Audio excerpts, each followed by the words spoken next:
Hello traders, this is Dimitri Shkaralampides from Snail Trading, and in this video I'm gonna present my views on the Eurodollar.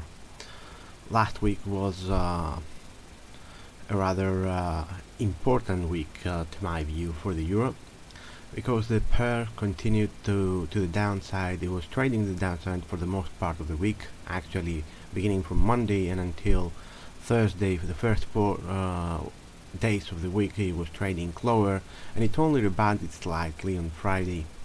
However, despite the decline, my primary scenario, the bullish scenario that is the preferred scenario, did not invalidate itself. On the contrary, I would say that the decline reinforced to some point the bullish outlook. So let's begin looking at the charts and explaining my views and beliefs about the future direction that the Eurodollar will take in the coming days and weeks. Looking at the weekly chart, we had an important break above the 48 level in the RSI. This was with this sharp rally. We broke above the 48 and above the 53, and although those two levels are a little bit arbitrary, I base their importance based on past data, and we see how the 53 level here was important, and also here we had a few touches of those horizontal lines, let's say between the 48 and the 53 here, 1, 2, 3, and also although a little bit higher here, the 48 was difficult to pass, and then resistance at the 53, and we see a few more examples in the past that those levels that they're also near the 50 neutrality area, and thus one could say that this is happening because the RSI is approaching the neutrality area, and that's why that's happening. But let's not go that back in the past and see this fluctuation between those two horizontal lines in the past. So after this resistance here, the break, I believe, was important, and last week's bearish candle here managed to reverse the RSI lower, but not below the 53 level, which will eventually, and in my opinion will provide support now for the oscillator, and will move higher from here. This main trend line, although with only two touches here, I believe that will provide support in the future. And I have also drawn another trend line here, a more steep one, which I believe that also will provide support for the oscillator, and therefore the bullish momentum on the pair on the weekly chart. Looking at the price chart above, we see that the decline managed to reach the 55-week SMA, and this is typical reaction. After we break the SMA, we need to be tested from above to validate the break, and this is exactly what happened here on the Euro. Prices broke above it, another bullish candle further away from the SMAs, and then a reversal to test the SMA, and probably prices will move higher from here. If that happens, if we see another positive week here, another blue candle next week here above the 55-week SMA, I will consider this action here as a kiss and goodbye, meaning that prices will not return to this level for some time. And talking for about some time, I mean that if we see another a positive weekly candle here closing higher, the next target is this SMA, the 144 SMA, without price returning lower again. Let's move on the daily chart, and as we can see here, we have four bearish candles the first 4 days of the week. Of course, the biggest decline was on Monday, during and after the conference where Mario Draghi again tried to reassure investors that ECB is ready to act if necessary, and he keeps saying that like it is not necessary now to act, and they're waiting for something more, and that makes me question the ability of ECB to control the appreciation of the euro, and probably the ability of ECB to further ease, or at least to the effect of further easing to have any significant effect on the value of the euro. I believe that central banks around the globe are losing the battle with deflation, and probably global economies are heading into a Japanese model, but this is something that it is very early to say and examine. Looking at the daily chart, I have plotted on the chart all the alternatives. These are 5 alternatives that I will explain them shortly. But before I go into further details, what are all those labels and alternatives, I would like to point out some facts about my primary scenario, the bullish scenario. And here we see how on the daily chart this trend line supports the RSI pretty well. This is the 14-day RSI.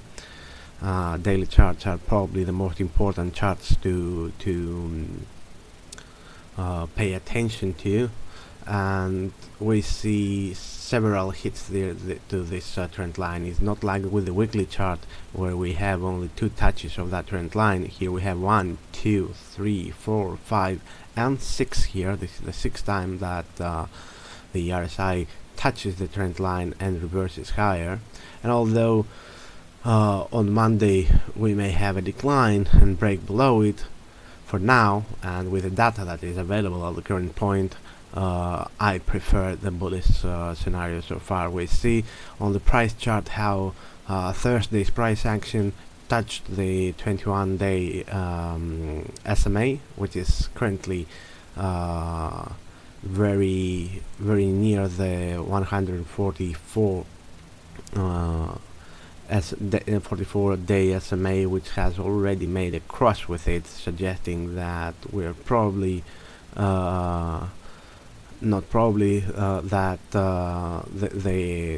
the midterm momentum is changing. Of course, we will want to see prices moving higher, and the 144-day SMA moving below the 55-day SMA to gain more confidence on the bullish outlook of the pair.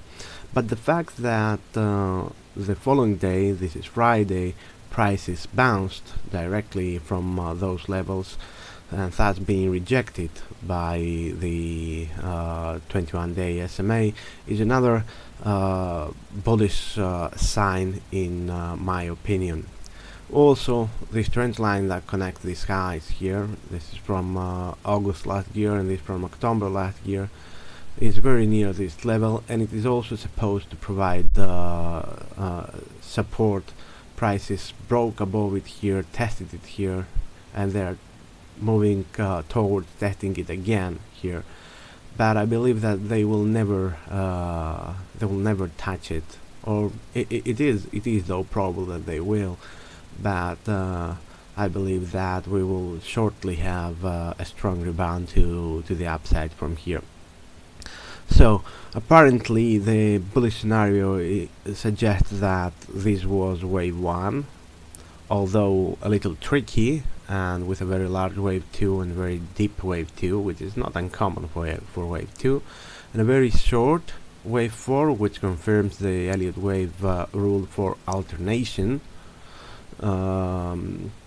We finish wave 1 here, then we have a very large wave 2 in the form of A, B, C, W, X, and Y. Here we're wave 2, and 1, 2, and 3 to the upside, and this is wave 1 of 3 already completed here. This will be probably wave 2, and moving on on wave 3 of 3, moving much higher.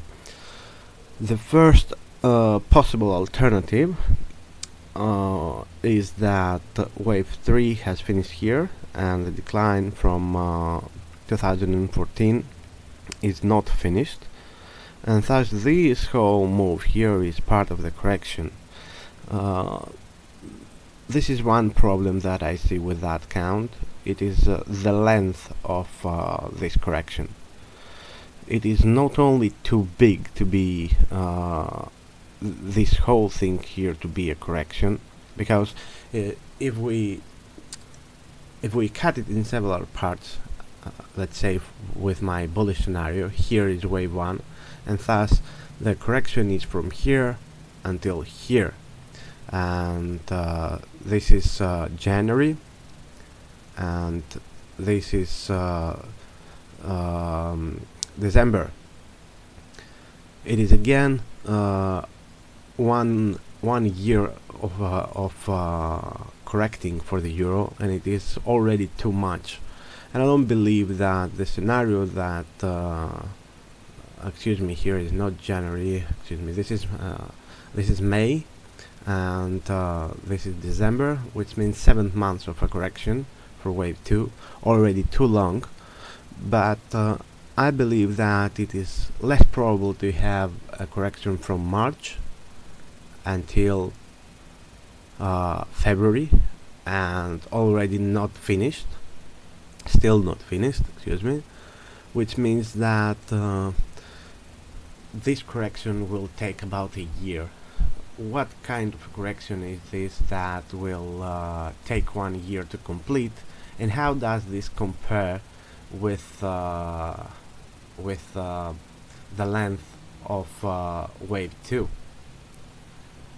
Wave 2 was not only very short in price, but it was only very short in time. And although the rule of alternation in Elliott wave do exist, I believe that if this whole thing here is indeed a correction, it should be of a different degree. Therefore, if we have to, we could consider here another scenario, which I believe that is highly improbable, that we indeed have 5-wave move finished here, and this is wave A, and this is wave B, and we have a wave C to the downside. And let's open the weekly chart here to show you what I mean.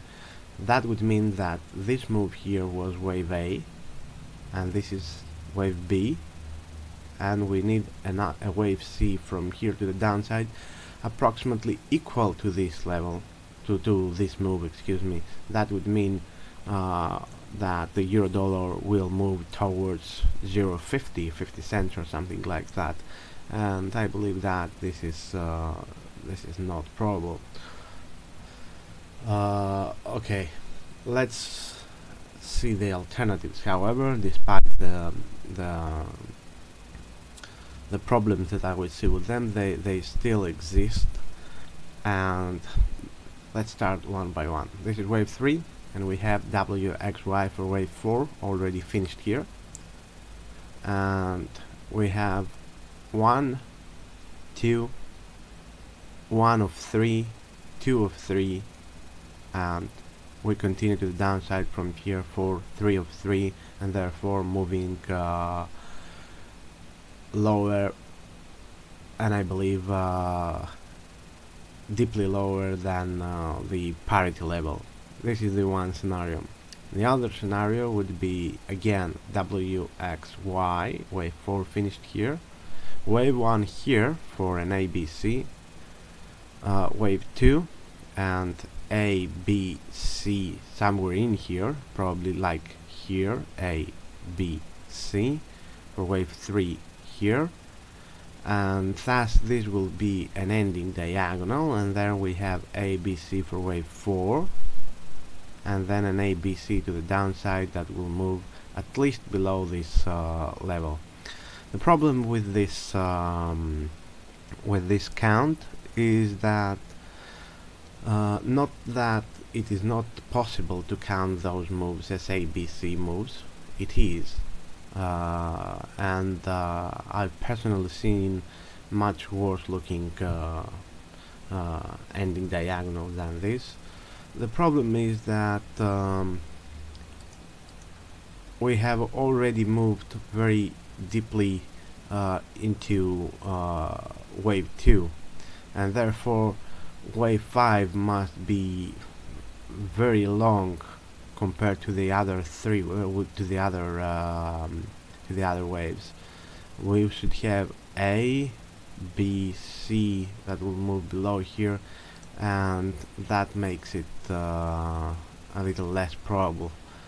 The other thing is that wave 2 is deep, has retraced deeply wave 1, and wave 4 shouldn't retrace so deeply based on the rule of alternation.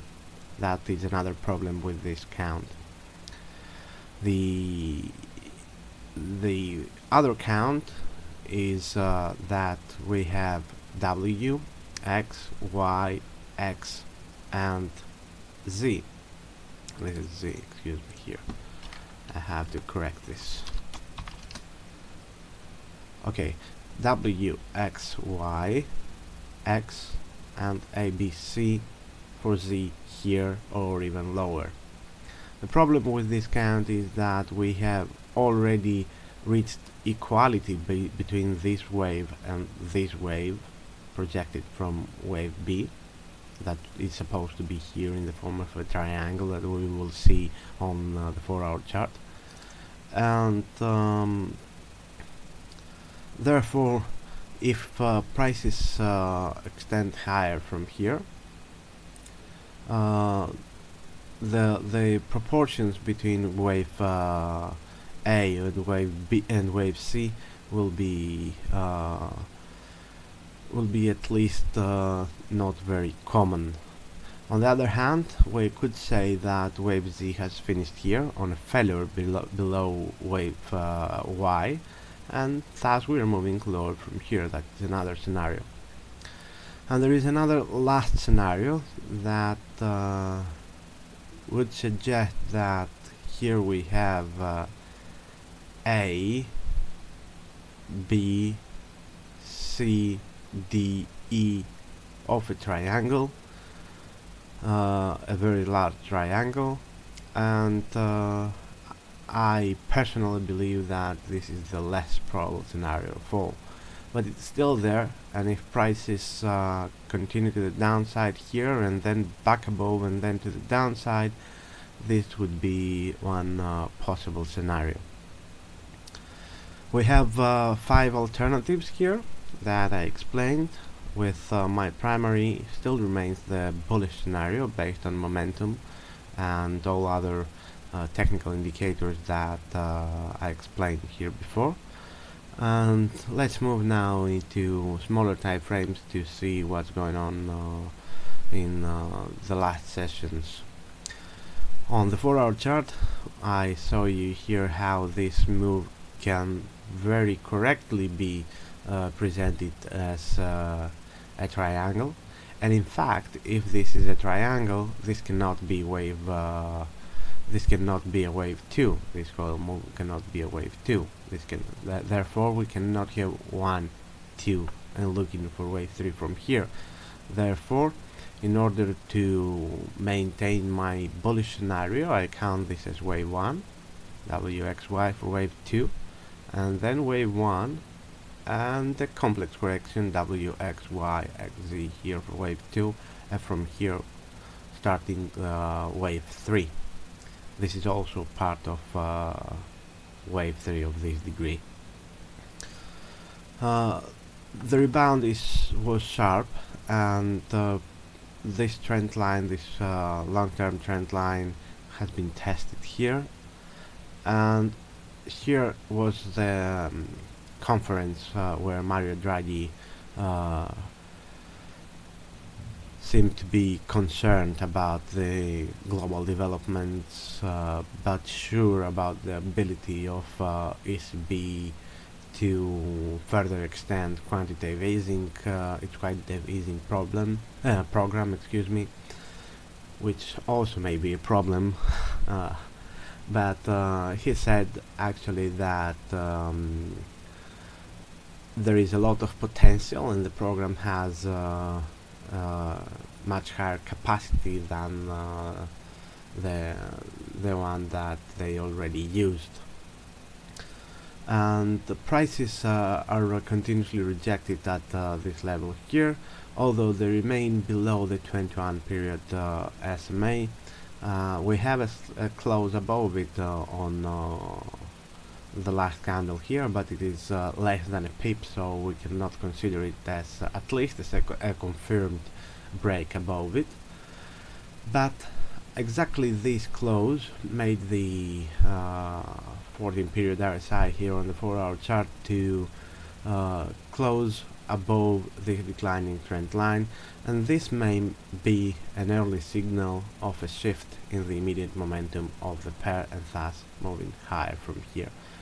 Of course, even if it moves higher from here, it may stuck at the 55 period SMA, but in my opinion, if a rebound occurs here, it will be for good and it will move to much higher levels from here.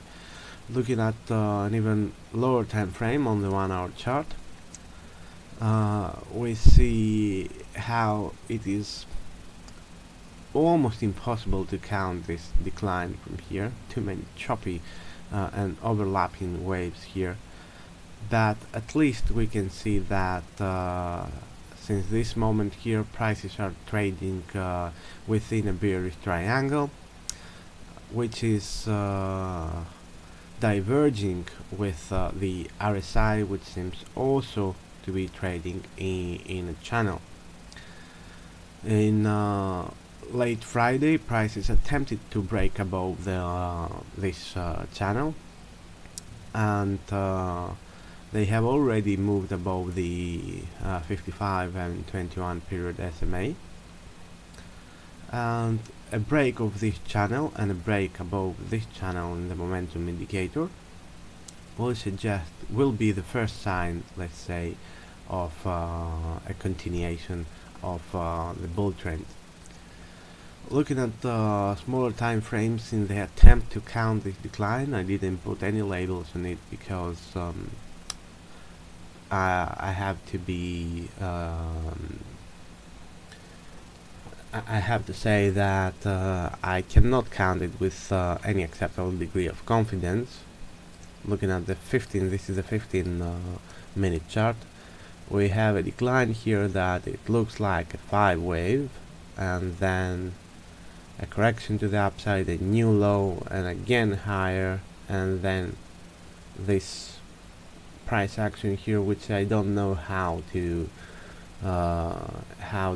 count it, and it could be something like 1 A B C for wave 2 here, and 3, which cannot be, I don't know, this could be wave 1 of 3, and then something. There are too many choppy waves here, and one interpretation would be that this whole move is something like wave 1 and maybe C. I mean, I'm looking into the situation where this move is a leading diagonal, and this could be A, B, C, wave 1, 2, 3, 4, 5, and here we could have I don't know, wave or maybe A, B, C, wave 1 and 2, A, B, C for wave 3, wave 4, and I don't know. It is nearly impossible to count this price action here, At least I am unable to count it with any degree of confidence. I see so many overlapping waves, which makes me believe that it is just some complex correction, uh, and just waiting for a pattern in a higher time frame to form in order to understand what actually happened here during this week. I know it sounds silly, but it is better to tell the truth than try to force some count here and make you believe that I'm confident in that count, since I am not. That pretty much sums up everything for the euro. I'm expecting a break of this channel early on Monday, since there are a bunch of PMI releases on 9 GMT, and I expect then the pair to move much higher during the week, as we expect inflation data on Thursday, and I believe that the data will disappoint, and will the inflation moving further away from ECB's target will suggest that uh,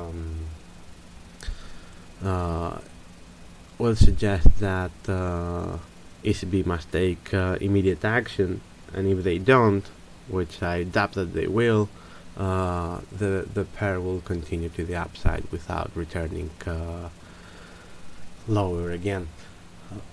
So overall, the euro is at an important juncture. As long as this trend line here holds, together with the 1.11 support level, I believe that the pair will continue to the upside. A break below here will make me searching which of the alternatives will be the most appropriate to follow in the coming sessions. Thank you for watching, and have a nice week.